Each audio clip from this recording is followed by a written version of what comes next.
Our aim is to see if we can't shift the thinking of the people away from a system in which money goes to schools to a system in which money goes to students. Hello, and welcome to the 4th annual Friedman Legacy of Freedom Day. Today, you were part of a national effort to honor Milton Friedman. Along with groups in 5 countries and every single state, you have come together to remember the legacy of one of the world's greatest economists and one of the 20th century's most effective defenders of individual liberty and free choice. You know, in the last 3 years, thousands of people have come up to me and said, boy, we could really use Milton Friedman right now. Well, I think that's because Americans are worried. Our country is over $13 trillion in debt, and most of us think it's going to get worse. The size of government is growing rapidly, and it feels like it's open season on free markets and individual liberty. Our schools are failing, and our children are not getting the kind of personalized, high-quality education that they deserve and that the free market can deliver. It was in times like these when Milton Friedman was at his best. His competence, character, intellectual rigor, quick wit always made us feel like we had the right guy on our side. The reason we set up the foundation was in the hope that it would educate the public at large about the importance of this issue. The full exercise of choice would invigorate the public school system, would improve it. Why? Competition always has that effect. I think families knew it in their own gut, but there was no common knowledge, as it were, of what's happened to school.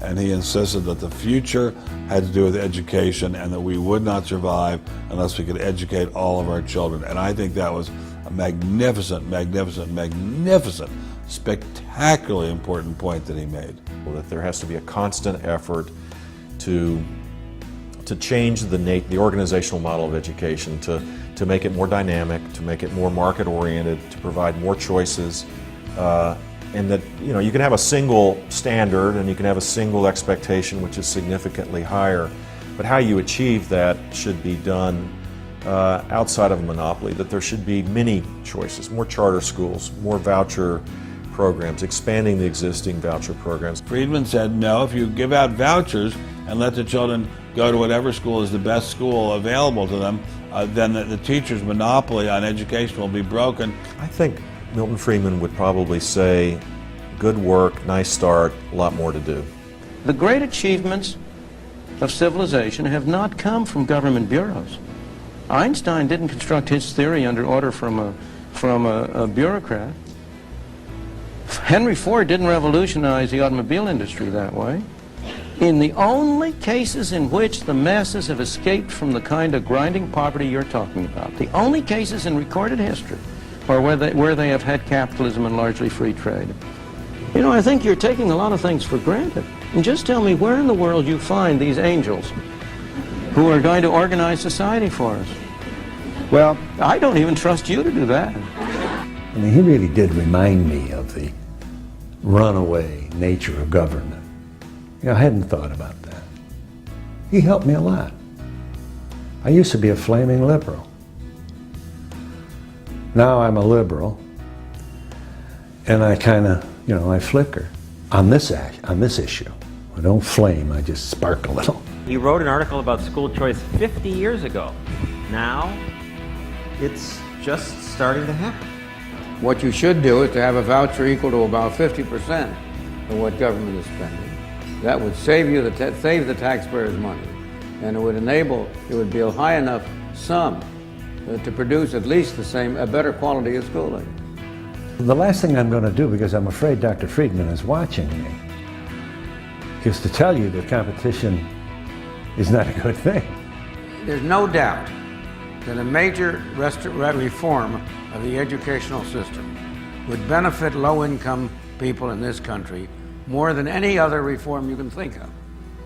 The color of their skin, the level of income of their family, whether they were born here or born in some far-off land was irrelevant. That God gave everybody the ability to learn. It was up to us to organize around them to assure that they did. Milton Friedman understood that behind all the arguments against free markets and individual liberty was a lack of belief in freedom itself.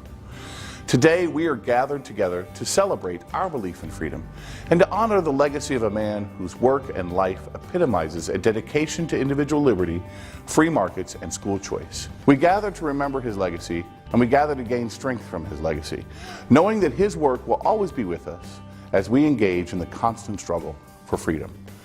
Thank you again for participating in the annual Friedman Legacy of Freedom Day. Enjoy and see you next year. I really wish Milton was back with us. Dr. Friedman, sir, Dr. Friedman, what should we do? What should we do? You know, you say to yourself, oh, such and such, he's a genius, blah, blah, blah, he's a genius. No, Friedman really was a genius, but also with the heart of a patriot and the heart of a warrior. We're now in the middle of this great debate. What is our future here? This would be a different country and not as great a country if Milton Friedman had never lived. Friedman Foundation is playing a key role in reforms for expanding voucher programs in states and bringing about greater school choice and better learning because of competition. These problems are hardly resolved. But what is definitely true today, and I think becomes more and more apparent as the years go by, is that Milton Friedman was out there speaking to one of the most important issues of our century.